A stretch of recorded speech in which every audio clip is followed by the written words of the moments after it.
Hi friends, ఈ video వచ్చేసి Monday morning పాప అయితే బాయ్ చెప్పుకుంటూ స్కూల్కి అయితే వెళ్ళింది.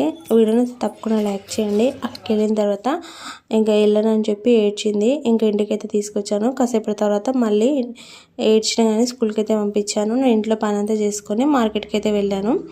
ఇంకా కూరగాయలు అయితే చాలా తక్కువగానే ఉన్నాయి. 40 రూపాయల కిలో, 60 రూపాయల కిలో ఉన్నాయి. నాకు ఏమేమి లేవో ఇంట్లో కూరగాయలు అవన్నీ తీసుకొని వచ్చాను. టమాటాలు అయితే ఆల్రెడీ ఉన్నాయన్నమాట. కొంచెం తక్కువ రేట్లే ఉన్నాయి, బెస్ట్ అని చెప్పొచ్చు. ఇంకా తర్వాత పార్క్ అయితే వెళ్ళాము.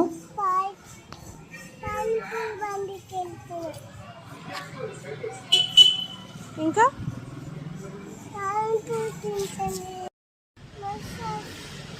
మష్రూమ్సా మళ్ళీ అను పార్క్లో కాసేపు ఆడిపించి బయటకైతే తీసుకెళ్ళాను. మా ఫ్రెండ్ వాళ్ళ పిల్లలు ఇట్లా వస్తే వాళ్ళతో కలిసి పానీపూరి తింది. వీడియో లైక్ చేయండి. ఉంటాను ఫ్రెండ్స్.